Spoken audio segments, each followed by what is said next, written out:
Creating a master copy isn't just about replicating a painting. It's a way to take your art to the next level, as well as one of the deepest forms of appreciation for an artwork. Today, I'll show you my process for creating a master copy using this oil painting as an example. I'll show you the preparation and painting process and explain why master copies are such a great way to improve as an artist and how you too can learn from the best. Let's get into it. First things first, before you start working on your master copy, there are a few important things that you need to do. First, you need to find the reference of your chosen painting in the highest possible quality. Often, you can download high-resolution images of paintings directly from the websites of the museums where they are housed, and in this case, I found the image that I needed on the website of the RISD museum, and it was in very good quality, exactly what I needed. Next, try to use the same painting surface as the artist that you're copying did. I chose a linen canvas as my surface because you can clearly see the weave of the canvas in many of the areas of the original painting.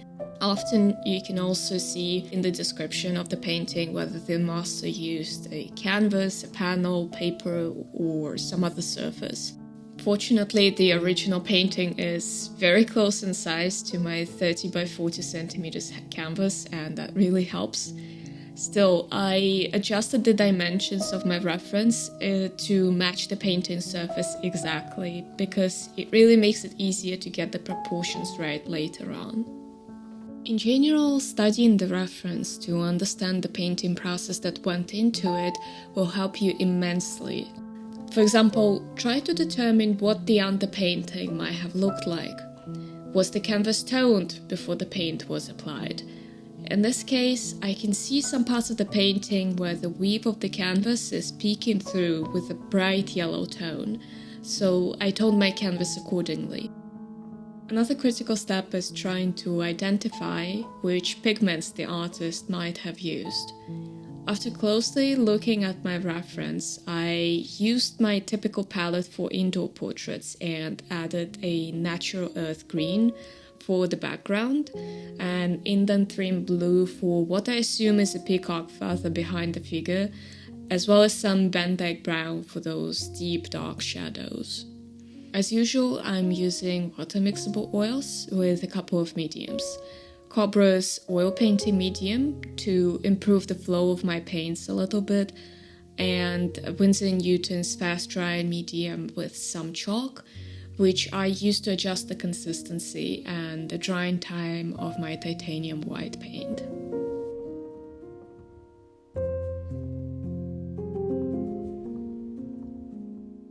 It's best to approach making a master copy with a clear objective in mind.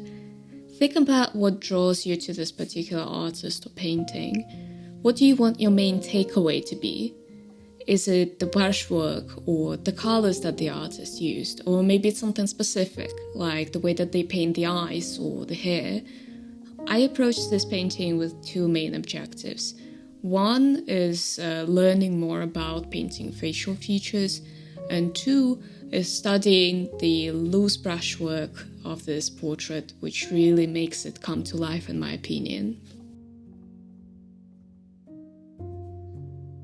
When you start working on your master copy, your first goal should be to establish the proportions correctly.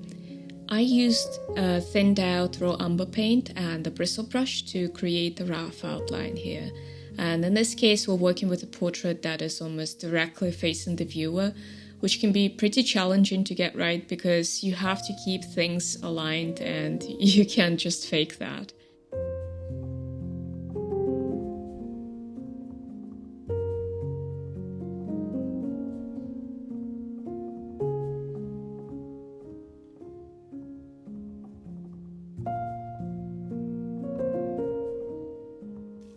At this stage, I'm also trying to establish the pattern of light and dark shapes to solidify the proportions and capture the composition. And the rule of thumb here is to stay as general as possible for as long as possible without getting into the details.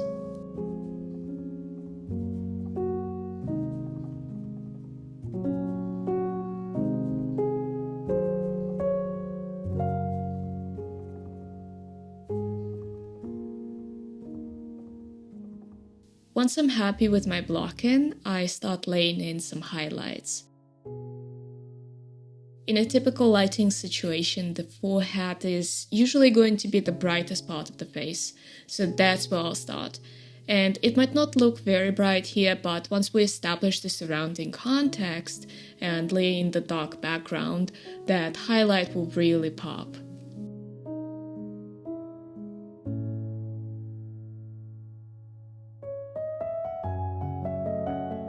I usually don't focus as much as I did here on one eye before moving on to another part of the painting.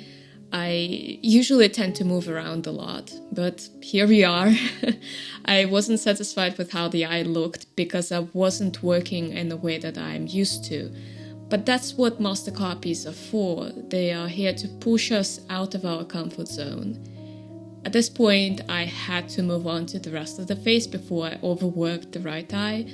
And like I said, most of the time you want to stay as loose as possible for as long as possible.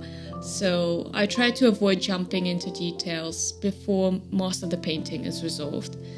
And bringing the rest of the painting to this level of definition will really help me see the mistakes so I can go back and correct them later.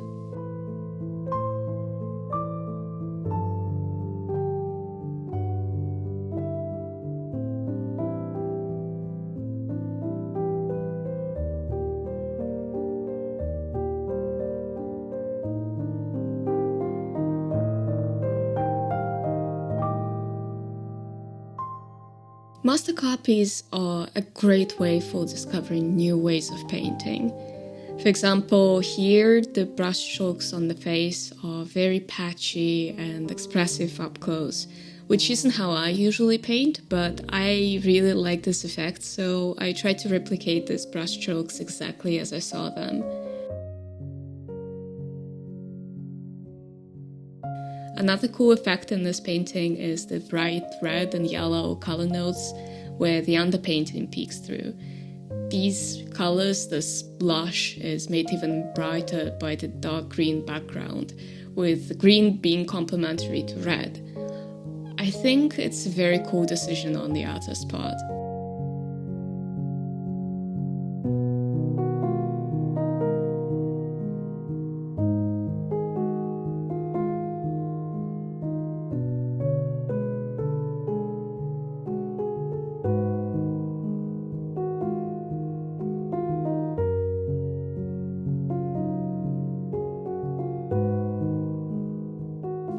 As you can see, I'm trying to keep everything aligned throughout the process, making sure that one ear isn't higher than the other, and I'm also painting the shadows as transparently as I can, and gradually build them up to set them deeper in the space.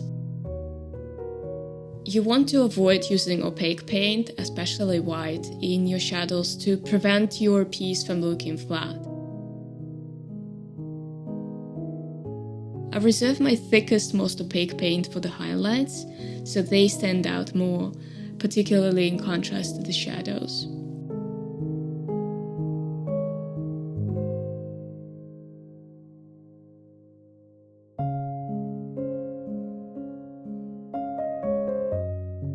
I must say that doing a master study is probably the best way you can truly admire a painting. As you paint, you have to pay attention to every detail, every brushstroke, every color note, and try to discern every choice that the artist made. You literally have to step into their shoes, and that makes you empathize with them and appreciate their work even more.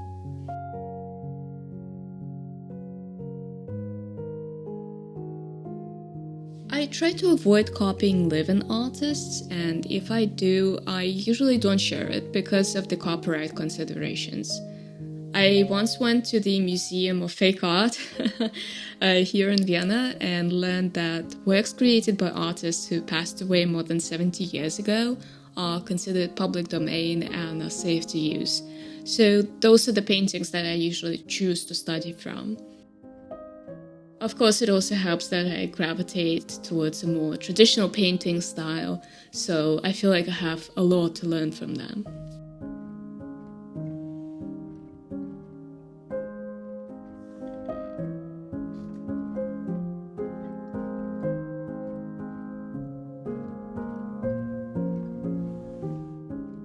I feel like I have to say a couple of words on Abbott Handerson Thayer himself, whom we are studying from today. He was an amazing American artist who left behind many beautiful paintings, and he's especially known for his paintings of angels. And to be honest, I think I can see something angelic in this particular portrait too. Her features are just so perfect and her expression is calm, but it feels as though there's something more behind it. And his works have a certain ethereal quality to them and seem to always have a story or narrative hidden in them, which is something that I aspire to have in my own works.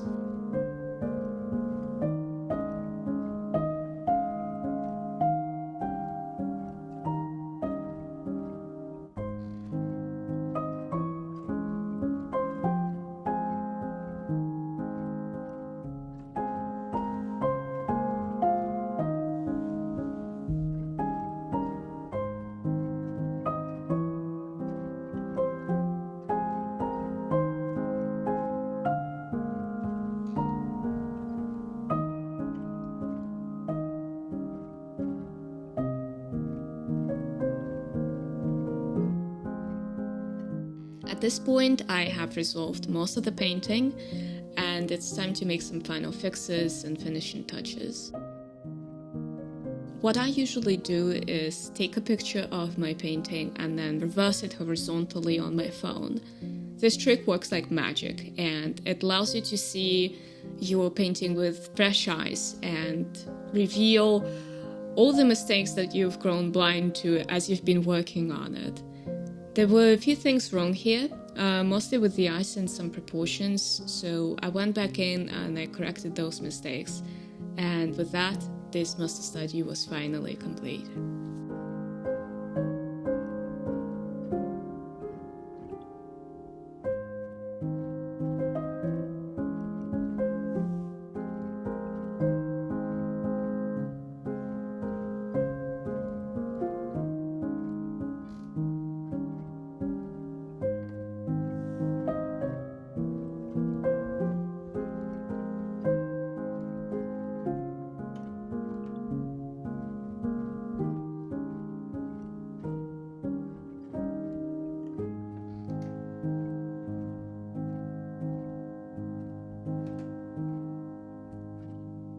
I hope that you enjoyed watching me work on this master copy and learned something new. I certainly did. Every time I work on a master copy, I just feel that my painting skills get leveled up a little bit. Thank you for joining me on this painting session, and I hope that it inspires you to go and learn from your favorite artists. If you like this video, please give it a thumbs up and consider subscribing to this channel for more art shenanigans. If you have any questions, let me know down in the comments, and I'll see you in the next video. Bye!